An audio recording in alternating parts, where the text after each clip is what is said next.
Bonjour et bienvenue dans cette conférence sur l'Intelligent Data Automation. Nous allons tenter de vous décrypter cette notion, l'IDA, et en d'autres termes, vous dresser un scope des outils utiles à l'hyper-automatisation du data pipeline. Nous sommes deux speakers aujourd'hui. Christophe, dans la data depuis toujours, fondateur de Blef.sphère et de Nao, un nouveau venu dans le monde de la data. Et moi-même, Nicolas, data geek depuis bientôt 20 ans, et fondateur d'Indexima. Avec Christophe, nous avons le même rêve, celui dans lequel le lien entre la data brute, non raffinée, et les décisions se fait un peu tout seul, de manière magique. On est des matheux, alors le magique, on n'y croit pas. Mais bon, regardons ce qui existe comme tour de magie à date. Si on regarde nos stacks data, à tous, cela ressemble beaucoup à cela. À gauche, un nuage de points, nos data, des éléments factuels, plus ou moins bien organisés. À droite, des décisions que nous souhaitons les plus éclairées possibles. Entre les deux, cette magnifique flèche, le data pipeline. Il a l'air simple comme cela, hein? Si on regarde de loin, il se découpe en trois familles. Le collect, les opérations de récupération de données. Le transform, les opérations nécessaires à l'étape suivante. L'activate, le moment où cette donnée, ce nuage de points, sert à quelque chose. Agir de manière éclairée. Évidemment que la partie qui nous intéresse le plus, c'est l'activate. Mais malheureusement, c'est le collect et le transform dont on parle le plus au quotidien, qui occupe le plus nos équipes aujourd'hui et qui coûte le plus cher au final. Si on zoome un peu, on trouve. Dans le collect, les opérations d'ingest et de store. Dans le transform, les opérations de nettoyage, de modélisation, de merge, de calcul, d'agrégation et enfin d'exposition, qui se doit performante. Dans l'Activate, on va trouver le reporting, le dashboarding, l'analyse et évidemment les prédictions. La question du jour est donc, comment faire pour que ces éléments qui freinent le passage de ma data à ma décision puissent avoir un coût minimum, en temps, en argent, en hommes? Est-ce que cette chaîne, ce pipeline, peut être construit de manière automatique et magique? On appelle cela l'hyper-automation du data pipeline. Eh bien, avant de parler hyper-automation, si on parlait déjà automation, l'automation, c'est facile à comprendre. C'est ce mantra qui anime les ingénieurs, les automaticiens. Ces gens qui veulent tout automatiser pour rendre la vie plus simple, moins fatigante, plus rapide. Ces automaticiens, lorsque leur travail est pris en charge par des robots, lorsqu'on monte d'un cran et que l'automation est elle-même créée par de l'automation, eh bien, on parle d'hyper-automation. Il existe tout un ensemble de représentations de cet écosystème. Ici, par exemple, on imbrique trois couches. Au centre, la découverte des opportunités d'automation, grâce à l'analyse de faits de data. Autour, la première réduction d'efforts, à travers l'automatisation, grâce au RPA, aux automates. En couche ultime, l'ajout de l'IA pour étendre l'automatisation, en faisant en sorte que ces automates, les process automatisés, soient autonomes, et même pourquoi pas, auto-apprenants. Si on projette cela sur un exemple simple, le piéton a optimisé son déplacement en passant à la calèche puis à la voiture. Et bien l'hyper-automation de son déplacement, c'est la voiture autonome. La user experience est propulsée un cran plus loin encore. Je saisis la destination, et les algos dessinent pour moi la route, la vitesse, les arrêts. Tout un tas de choses qui vont m'amener à destination. Sacrée combinaison de techno pour faire en sorte que ce marcheur puisse être sur Insta ou lire les news pendant son déplacement, plutôt que de devoir prendre des décisions en s'adaptant aux milliers de stimuli extérieurs afin d'arriver à destination. Cet exemple est presque dans notre quotidien. On n'a pas tous une Tesla, mais il est facile de se projeter. Bon, revenons à l'Intelligent Data Automation. C'est quoi? Eh bien, c'est le cran d'après l'automatisation de la data platform, l'obsession suivante du data ingénieur. L'ingénieur veut toujours plus. Son rêve est de faire en sorte que cette automatisation se fasse toute seule. Comment faire l'automatisation de l'automatisation? Comment faire pour que le système s'auto-automatise? Vous savez, on remonte d'un cran comme dans Inception, le rêve du rêve du rêve. Pour prendre encore un exemple compréhensible par tous, cela donnerait par exemple, je crée un magasin de chaussures. Mon expertise, c'est la chaussure. Ce n'est pas le RP ou la data ou le système de caisse, et encore moins les Cloud Data Warehouse. Pourtant, si je veux suivre mes ventes, mes stocks et prendre les bonnes décisions pour améliorer ma marge, c'est mieux de se baser sur des éléments factuels, faire de l'informatique décisionnelle. Mon sujet n'est pas nouveau, il faut stocker quelque part mes infos, puis préparer les données de la meilleure manière possible pour que je puisse comprendre les éléments importants, probablement via des graphiques. Bon, pour les magasins de chaussures, il existe déjà des systèmes clés en main, j'espère, sinon il y a un bise à monter les gars. Mais pour un cas plus générique, comment faire pour que la stack data se monte de manière automatisée, sans avoir besoin de réinventer la roue à chaque fois?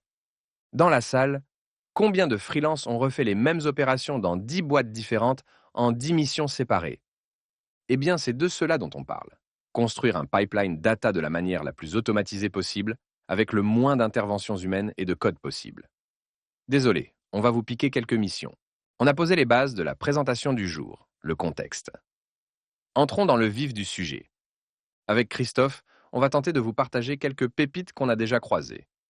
Nous n'avons aucune prétention de tout connaître, mais plutôt une réelle envie de partager et d'échanger avec vous sur le sujet de l'intelligent data platform et de faire le point sur ce que nous voyons émerger comme techno et initiatives qui vont dans ce sens. Parmi nos 5 anneaux olympiques, lesquels ont déjà été en partie ou totalement automatisés, voire même hyper automatisés, ces 5 anneaux correspondent aux 3 grandes étapes du funnel data. Beaucoup d'acteurs se positionnent sur ces sujets, à différents niveaux du tunnel. Commençons par le collect, ingest and store. Cette étape réunit beaucoup d'activités différentes. L'ingestion de data, récupérer la data depuis le système source. La mise à jour de data, ou comment synchroniser ce qu'on récupère de manière régulière. Le stockage, data warehouse, data lake, data cloud, cloud data. Une guerre qui n'a pas fini de faire parler les experts. Et l'orchestration de tout cela, avec le maximum de performance et un minimum de coût. Les acteurs les plus tendances à date sont les Fivetran, Airbyte, Airflow ou Dagster, pour ne citer qu'eux. Mais si on prend un peu de recul, ces acteurs se positionnent principalement sur le niveau 1 de l'automatisation. Ils permettent de simplifier et accélérer les process, mais ce sont encore des humains qui construisent et désignent les étapes. Mais saviez-vous que Airbyte utilisait déjà des modèles d'intelligence artificielle pour, de manière magique, transformer votre data non structurée en métriques? Voici une première belle étape de la rédaction automatique de l'automate. Je crois savoir qu'ils sont aussi en train de travailler à la génération de scripts d'ingestion, historiquement développés par les data ingénieurs, en s'appuyant juste sur les descriptions OpenAPI. DLT se positionne sur des créneaux similaires, en créant de manière automagique les modèles de données et modèles DBT directement depuis vos données. Ces deux acteurs sont clairement en train de faire avancer la machine de l'hyperautomation du pipeline dans le bon sens. Ils seront sans aucun doute des acteurs importants dans les années à venir, lorsqu'il ne s'agira plus uniquement d'automatiser les process, mais de générer de manière automatique les process eux-mêmes automatisés. Le premier cran du pipeline connaît donc déjà des évolutions en direction d'une accélération sans intervention humaine. Quid du deuxième? La première partie du transform. Dans cette étape, il y a l'exploration, le cleaning, le rapprochement entre sources, l'enrichissement et donc les premières briques de modélisation. Les capacités du data ingénieur sont déjà grandement augmentées par les outils mis en place via les plateformes de soft, telles que Looker, Tableau et autres, mettant à disposition de l'explore et du modeling sémantique. On n'oubliera pas non plus DBT, qui permet de manière beaucoup plus fluide qu'avant de modéliser une partie de cette phase clé du pipeline. Mais encore une fois, on reste souvent ici au niveau 1 de l'automatisation. Il reste beaucoup à faire par la team data. Un outil qu'on aime beaucoup mettre en avant sur sa capacité d'auto-explore avec Christophe, c'est Dataiku et son analyse ultra automatisée de la data quality, des outliers et points-clefs de la data branchée. Un autre outil beaucoup moins connu, c'est Atacama, qui passe un cran en ajoutant à cela une détection du domaine métier et aussi une suggestion de matching entre sources. Ces deux outils permettent d'avancer encore plus vite. Aujourd'hui, dans nos stacks, nos ingés trouvent déjà simple d'explorer la data avec des outils graphiques ou de lier les datas entre elles avec des UI telles que celles des DataVis. Mais en réel, on est déjà plus loin aujourd'hui. Il suffit de brancher la data pour que toute seule elle se catégorise, se range et que les premiers outliers soient pointés du doigt. Mes ventes de chaussures pourraient donc déjà dire seules quelles sont des ventes de chaussures. Bravo Sherlock. Mais aussi m'annoncer rapidement, et sans dev, quelle catégorie performe le moins.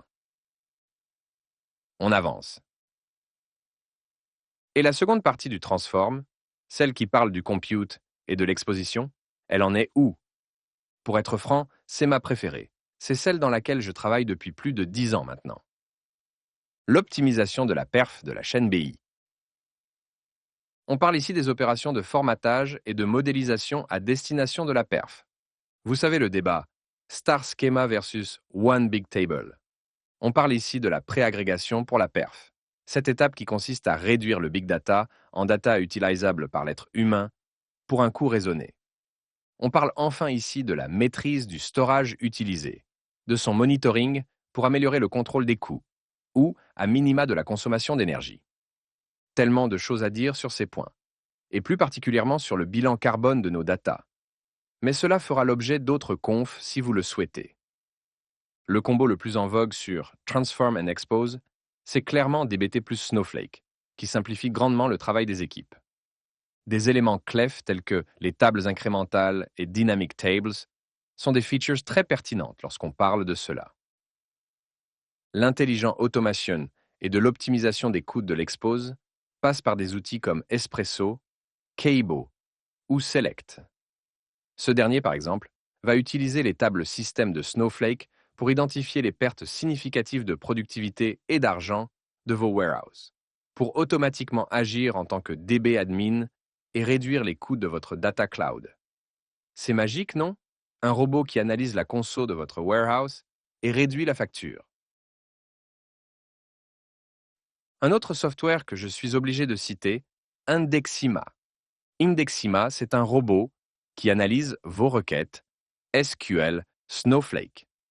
À partir de cela, le robot va trouver la meilleure structure à créer pour réduire le coût des queries et les accélérer au passage. Créer la structure en question, un genre de cube ou de cache si vous voulez. Attraper toute requête éligible et la rediriger vers cette structure. Tout cela sans changer vos boards ou votre DB.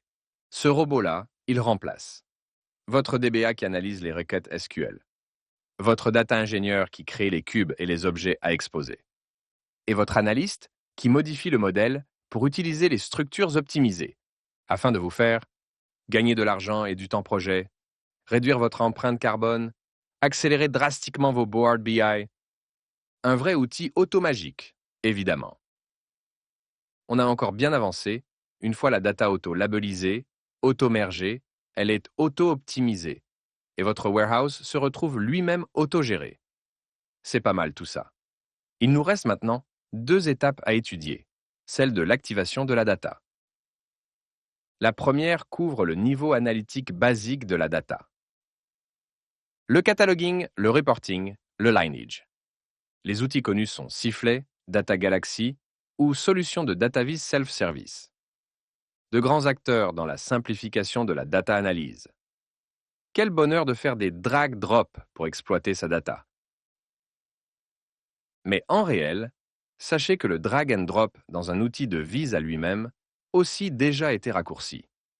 Un acteur historiquement nommé Lintao, intégré à Tableau aujourd'hui, sous la forme d'un accélérateur, permet de construire un dashboard type en fonction du domaine de data. Pas la peine de réinventer une énième visualisation de la donnée de vente en magasin, beaucoup de monde a déjà réfléchi à ce sujet et inventé les courbes et autres graphiques les plus pertinents. Côté lineage, une instrumentation via des outils comme Sifflet permet de reconstruire facilement l'origine d'une data sans avoir besoin de documenter manuellement les tenants et aboutissants. L'activation et la documentation de notre data se retrouvent alors grandement automatisées grâce à ce type d'initiative. Merci beaucoup pour cette avancée. On arrive donc à la dernière étape, la fameuse prédiction. Celle qui va en direction de la décision. Clairement, les outils qui sont communément connus et utilisés pour simplifier la mise en œuvre de modèles prédictifs sont Alteryx et Dataiku. Mais vous n'êtes évidemment pas sans savoir qu'il existe des features avancées dans DataRobot, dont la promesse phare est de trouver de la manière la plus automatisée possible le meilleur modèle, en comparant plusieurs sur la même donnée. Encore un anneau dans lequel le dev data est passé du monde manuel au monde assisté, puis au monde téléguidé au cours des 10 dernières années. Et on voit bien, à l'issue de ces 15 premières minutes, que notre monde ultra-tech de la data se modernise rapidement et que l'automation est bien en phase de devenir de l'hyper-automation. Si on résume ce qu'on vient de voir, DLT et Airbyte nous font avancer d'un cran sur l'ingest et l'automodélise. Atacama et Dataiku poussent clairement l'explore et le merge automatique en avant. Le compute et l'exposition sont ultra optimisés et hyper automatisés par des solutions comme Indexima et Select. Le report et l'analyse gagnent quelques années avec Sifflet et Tableau Accelerator. Et enfin, DataRobot fait passer le monde du ML à l'auto-ML. Merci! Évidemment, les outils cités et domaines explorés ne sont pas exhaustifs. Mais on dresse ici un premier panel intéressant de solutions qui permettent de répondre au left to right construit de manière automagique. Mais si je reviens à mon exemple de marchand de chaussures, comment fait-il sans tech pour l'assister dans la mise en place de tous ces outils? Existe-t-il une solution globale qui permette de passer de gauche à droite, de la data à la décision, sans avoir besoin d'être un expert de chaque couche technologique? Oui, évidemment. Certains des outils cités se positionnent en tant que glue de tout cela, en essayant de vous proposer des plateformes les plus user-friendly possibles. Ils ne couvrent évidemment qu'une partie du spectre, sans forcément avoir l'expertise avancée de chacun des outils cités plus tôt, chacun ciblé sur un problème particulier.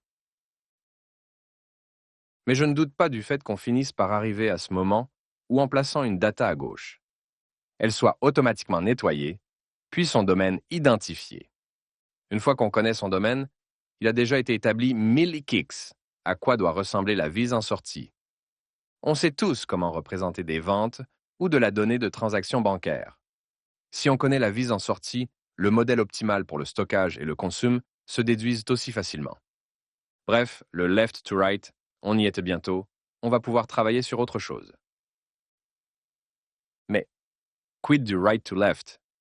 Est-ce qu'il existe déjà des acteurs qui aident à regarder le pipeline dans l'autre sens, en partant de la question finale, du métrique attendu? Eh bien oui. Christophe est aussi ici pour présenter au mieux la solution disponible depuis septembre. Nao, une plateforme conçue pour aider les équipes à piloter leur business de manière data-driven, sans avoir besoin de compétences techniques. Nao est un outil qui automatise tous les processus, de la création des indicateurs de performance à leur analyse, transformant des données brutes en informations exploitables en quelques clics. Un vrai right to left, avec un minimum de code. NAO ouvre donc la porte de Intelligent Data Automation, du right to left.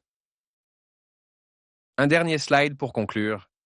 Qu'on soit plutôt right to left ou left to right, avec Christophe, on pense clairement que le monde de la data va dans le bon sens. Moins de code et plus de simplicité.